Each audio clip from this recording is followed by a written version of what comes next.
warahmatullahi wabarakatuh. Perkenalkan, nama saya Nani Sudarti. Nama saya Novia Aditya. Kami adalah Duta Museum Aceh Utara. Oke, kalau kita mendengar daerah Aceh Utara, pasti banyak sekali orang-orang itu yang teringatnya dengan kerajaan Islam di Aceh. Nah, kerajaan Islam Samudra Pasai adalah kerajaan Islam pertama di Nusantara yang lokasinya ada di Aceh Utara. Sekarang, Aceh Utara merepresentasikan keadaan ataupun kejadian yang ada di masa lalu dengan menghadirkan Museum Islam Samudra Pasai. Mungkin ada teman-teman kita ya kan yang mau berkunjung ke museum. Boleh Kak, ini sharing-sharing di mana lokasinya buat teman-teman dari seluruh Indonesia atau bahkan orang-orang dari seluruh dunia yang penasaran ya kemewahan, kemegahan Samudra Pasai, boleh berkunjung ke Museum Grand Monument Islam Samudra Pasai yang lokasinya ada di Kabupaten Aceh Utara, tepatnya di Desa Beringin, Kak. Kecamatan Samudra, Kak. Betul sekali. Samudra Pasai ini mempunyai sejarah yang luar biasa ya. Katanya Samudra Pasai itu suatu kerajaan Islam pertama di Asia Tenggara. Katanya sultan pertama itu Malik Asy'ari. Belum itu juga seorang ulama besar yang dengan gagahnya menyiarkan agama Islam. Benar nggak sih, Kak? Betul sekali.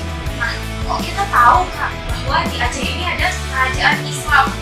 Dari mana tahunya? Dari koleksi penemuan artefak yang ditemukan di wilayah heritage Samudra Pasai. Sekarang Kakak tahu nggak wilayah heritage-nya itu di kabupaten mana?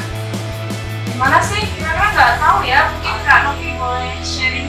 Di Kabupaten Aceh Utara ya teman-teman, tepatnya di Kecamatan Samudra. Nah, Desa Beringin di mana tempat posisi Maut Museum itu sekarang itu adalah wilayah heritage Samudra Pasai. Banyak sekali ditemukan penemuan artefak, koin-koin emas, batu nisan di wilayah heritage tersebut. Dan setelah kita tahu bahwa di Aceh ini benar-benar pernah ada kerajaan Islam. Berarti di dalam museum itu selain kita museum memberikan informasi ya Kak tentang ada 20 sultan ya seperti saya tahu itu yang pernah memerintah di kerajaan Samudra Pasai. Nah untuk batu nisannya itu penjelasannya itu dalam kampas ya Kak ya. Sedangkan 2 lagi itu masih dalam tahap pencarian. Nah selain itu pasti ada dong satu-satu misalnya museum Samudra Pasai itu kalau nggak salah mata uang dirham, bener nggak Kak? Nah, teman-teman, itu di museum ada banyak sekali batu nisan di dalam kerajaan Samudra Pasai, di mana pada batu nisan tersebut terdapat inskripsi ataupun epitaf yang menggambarkan simbol batu nisan mereka. Selain batu nisan, museum juga menghadirkan mata uang yang resmi di kerajaan Samudra Pasai. Dirham ya Kak ya. Jadi untuk dirhamnya sendiri itu ada 2 ukuran teman-teman. Nah ini ada 2 sisi. Di sisi depannya ini tercantum nama sultan yang mengeluarkan ya Kak ya. Misalkan kita katakan pada masa itu dikeluarkan oleh Sultan Malik Az-Zahir, maka nama Sultan Malik Az-Zahir akan tertera di bagian depan koin. Dan untuk belakang itu tertulis Sultan Al-Adil ya Kak ya.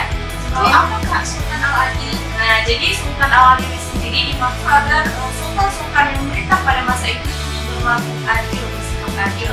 Dirham itu sendiri terbuat dari emas. Ternyata mata uang di Samudra Pasai itu emas loh teman-teman. Bayangin aja gimana majunya peradaban Samudra Pasai.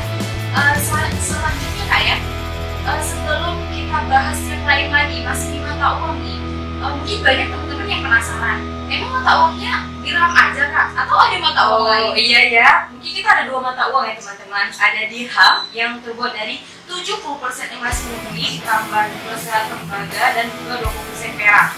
Nah ada satu lagi nih namanya ke. Ke ini terbuat dari timah putih dan juga timah hitam. Mungkin untuk ukurannya sama juga dengan dirham, tapi ada perbedaan nominalnya.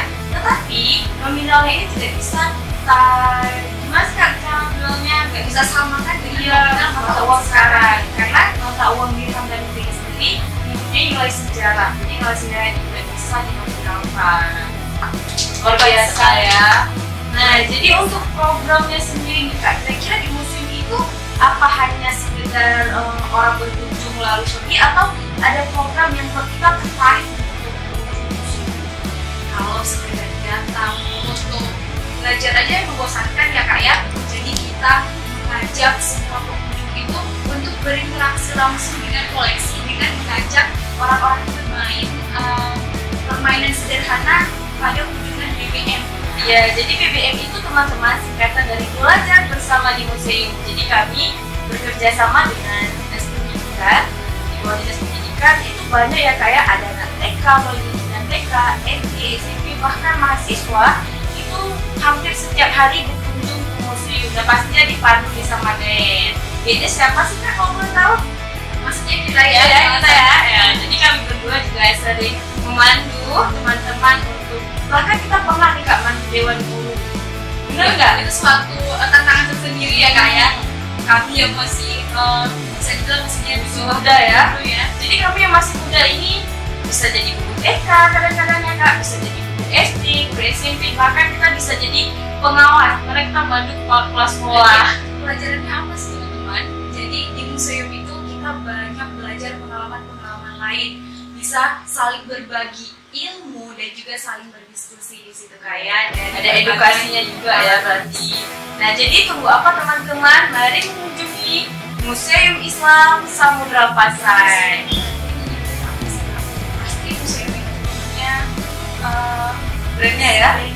Brandingnya museum itu apa sih Kak? Salam Museum. Jadi untuk terakhir kita salam museum dulu mungkin ya. Kita ajarin teman-temannya salam museum nasional ya. Salam museum itu tangan kita itu berhenti. Untuk apa? Karena kita menggambarkan bahwa museum itu selalu ada di hati kita ya. Kita langsung ya ajarin salam museum. Kakak aja yang maju. Salam Museum, Museum di hatiku. Assalamualaikum warahmatullahi wabarakatuh.